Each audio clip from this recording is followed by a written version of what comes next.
Let's start off with Extensis.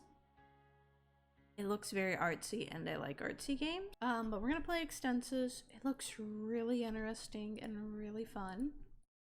And I can't wait. And I guess let's just hop in. My tower, my Tower of Life project has been approved. I just need to submit the design. I need to follow the new inspirations. This project without fresh ideas. How might others perceive the meaning of life and death? Is this gonna be deep and meaningful? I want to know by staying here. The music is nice. So far, I really like it. Okay, so was to walk. Oh, this is us. Can we talk?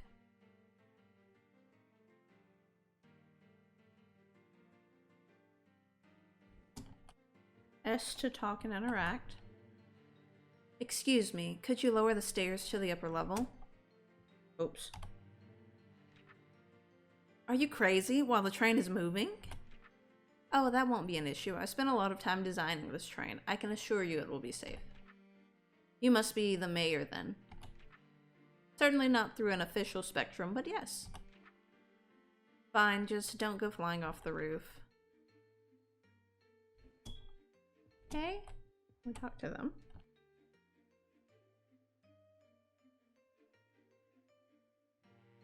E to open journal. I like the journal. When the sigil becomes filled black, you will be able to have characters take you to the corresponding area. These notes can give you inspiration. Inspiration will fill these sigils in with black. I actually need my glasses. The font is a little blurry. It is a little hard to read, but let me just see if wearing glasses will help.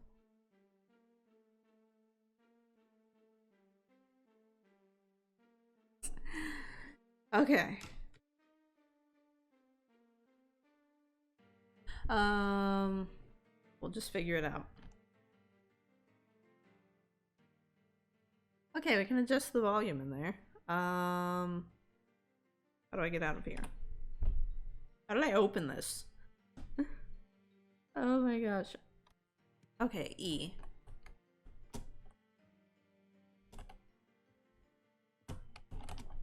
Oh gosh. I do like that it— oh. Okay.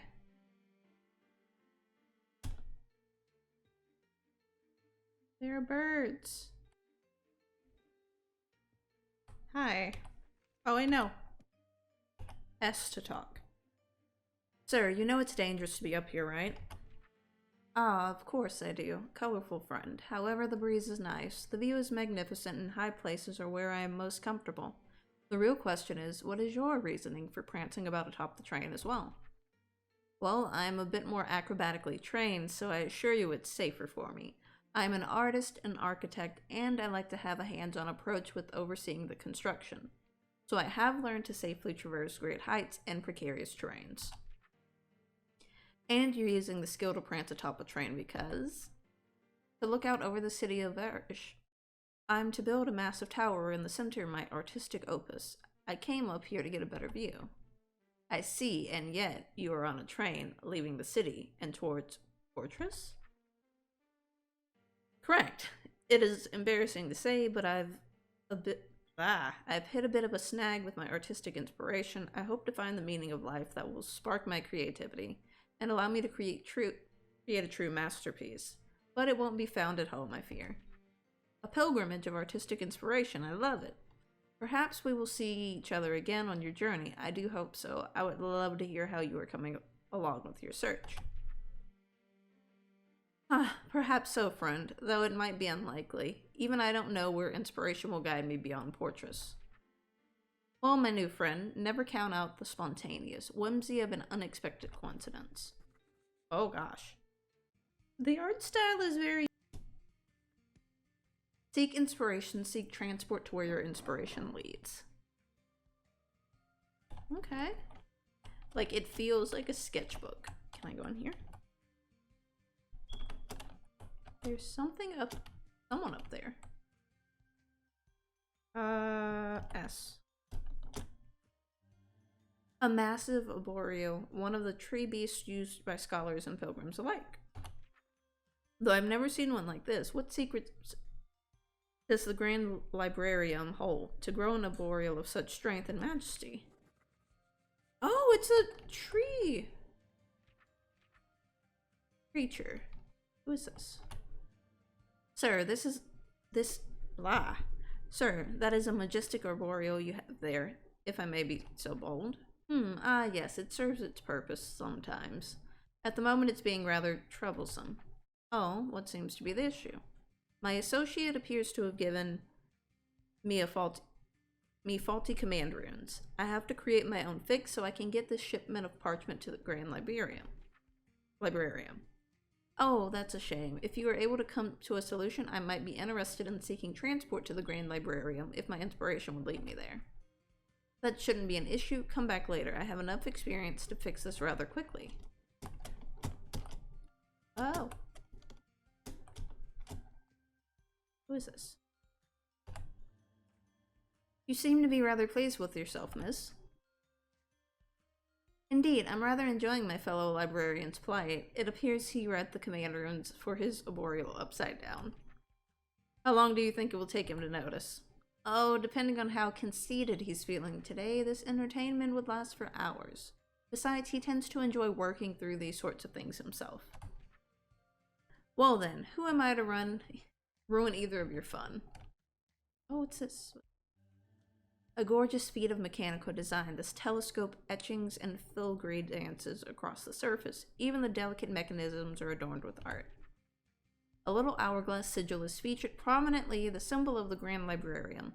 No doubt this was granted to a scholar who has made significant contributions to that fine house of knowledge. Oh, cool. Oh my goodness.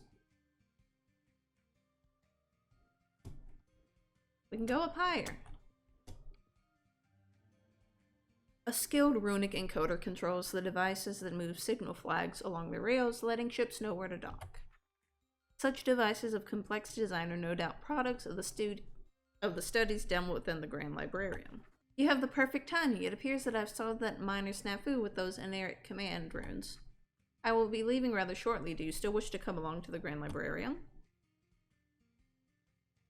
Sure. Thank you for the transportation. I read that all kinds of wrong. Don't mention it. Actually, I have a request if you're willing. Oh. Yes, if your journey takes you to the soup field, I would like to accompany you. Gentleman Sir has required that I may only go there if I am accompanied by another.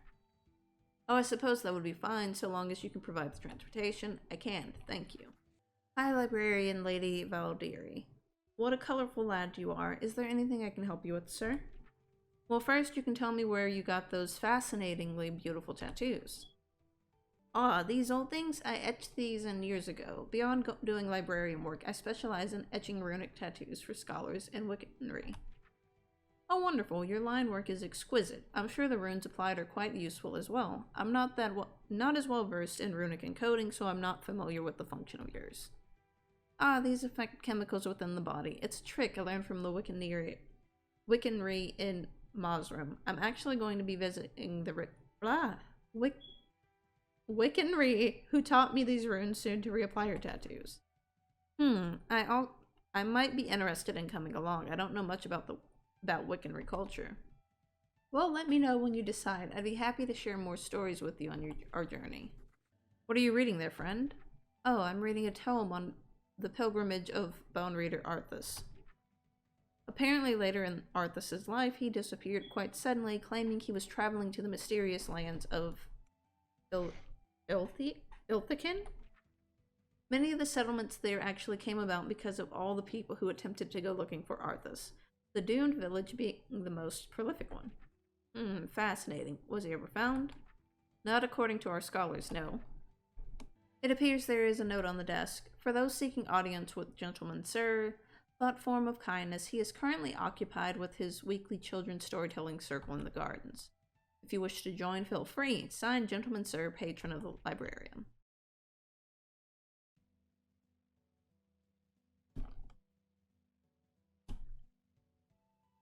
Oh, there's someone. And so the poet and the peacock meet again, not getting too lost in this library, I hope. Well, it's certainly not difficult to get lost in a place like this, in more ways than one. What brings you here, friend? I was hoping to meet with the famous Witch of Rot, and perhaps write poems inspired by awe. But it appears she is not very welcome to conversation right now. Be careful, Peacock. Visiting the quarters of that old Wiccanry is quite perilous. Thank you, friend. I appreciate the warning. Think nothing of it. Oh, and here, enjoy this codex page for you can make it. Oh. It's a photo of a long-haired witch with scars on her chest. It looks like it's been eaten at by moths. Please don't. There's words written in red on the back. A new matriarch sits upon the throne of Mazrim. Not that you would care, Leland. We're getting some lore. Oh my goodness. Oh darn it, there's a place. I wonder if I can get up there.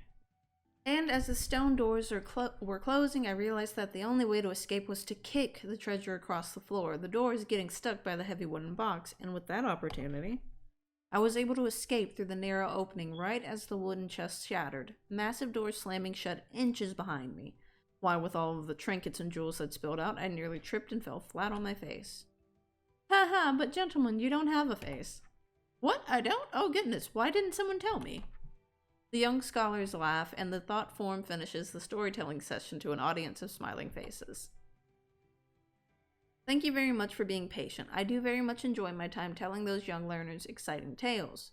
It's a nice break from the more tedious work that needs to be done, so keep this librarium in working order. It's no trouble at all. It was a treat being able to listen.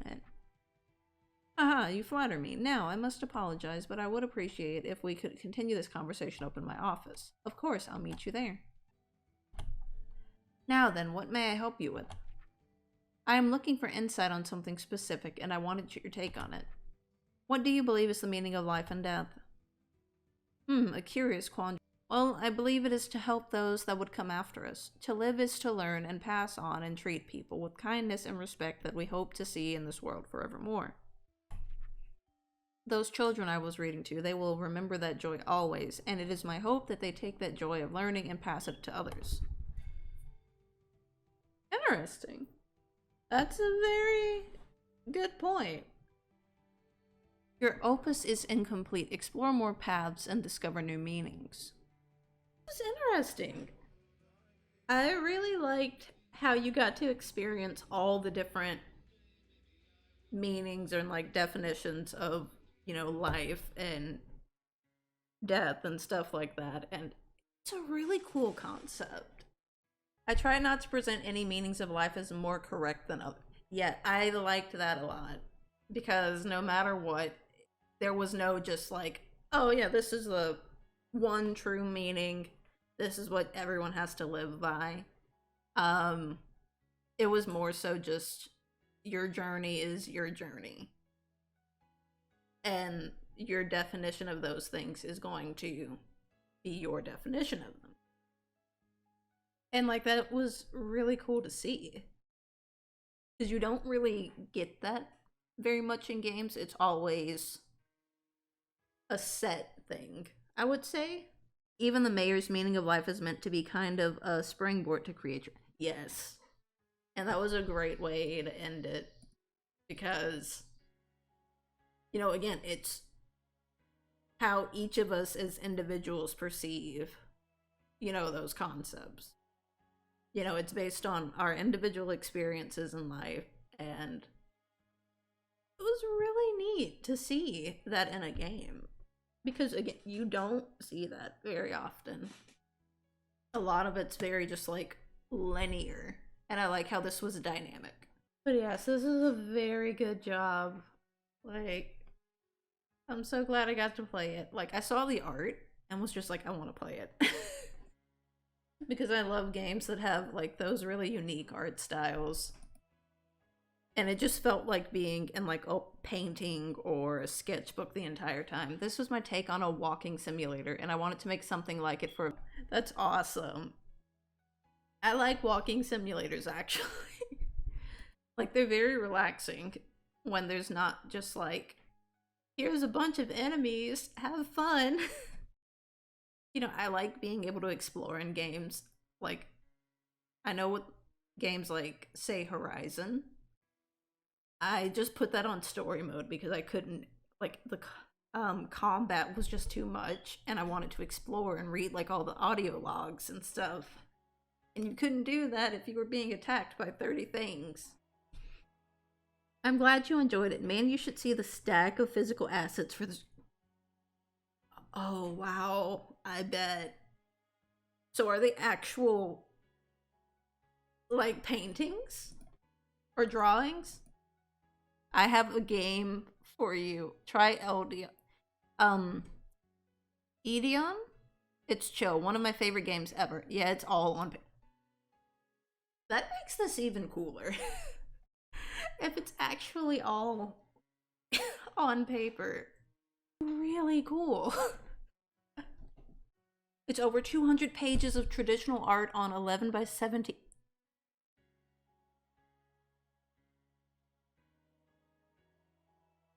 Wow, that is... That's so cool. That's like amazing. Oh my goodness. I am impressed. There's some pictures of my stack on my Twitter. I'm gonna have to go look for them. Because that's really cool. Because that just adds like so much more depth to the game. Yeah, all of my projects are done with traditional art. I much prefer the process to digital art. That's awesome. Like, I do kind of prefer traditional to digital, just because for me, if I'm drawing something, it's easier to erase and correct and just get it the way you want compared to digital. You also don't need to worry about layers. That I never name my layers in digital art. So I end up messing so many things up trying to work on layers. And with traditional, it's just erase the whole section. Okay, here we go. Or worst case, just new sheet of paper. Start over. It's like it's an art form in and of itself, digital art. But it is a challenge, I would say. On the incredibly rare occasion I actually do digital art, I only work on one layer like a madman. I always try and do multiple layers because I'm like, I'm gonna be organized. And then it just somehow becomes one layer with everything on it. And it's just like, well, I have mad respect for digital. Absolutely. Like, digital artists are impressive. Because it's like, you're working with pixels at the end of the day. And just like, technically like numbers. And you're creating just art. The whole game was colored with markers, by the way. Cool. It felt like colored pencil. And I was just like, that's a really cool texture. I wonder how they did that. But then it's just like, oh wait, these are actual drawings. I use colored pencil at time. That's awesome. That is usually for detail. You can That's really cool. Like, the whole time I was wondering, just like, how do you get these kind of textures, you know, in a game? You know, how do you, or like, in like Unity and everything, or Unreal, and I'm just like, this feels very much like drawings. And it actually is. Yep, every single visual asset is traditional. That is exceptionally impressive. Because again, you don't see that often in games. It may be like, oh, here's a painting on a wall. Someone painted it and, you know, we scanned it in, but here's the thing. It's just, a lot of times, just decoration when they add traditional mediums into games. Except for the font. That would have been a challenge if that was traditional. Any questions about the world or development before I go? So how did you like scan it in and then like layer it? I forget the tech. I know there's a term for it. I went to school and forgot all the terms. But like how? Yeah, so I used a bullet journal to map out the level. Bullet journals for the win. Then I used a light table with a bigger grid to size it all up and make sure all of the drawings were uniform. I then scanned those in, prepped everything in Photoshop to make the backgrounds transparent, and put everything into the game software. I'm going to be adding my previous game, the Mole Literal 2017, to Steam later this month. It's available on itch now. It's also made from traditional assets and takes place in the same world. Oh, cool. I'm gonna have to check that out.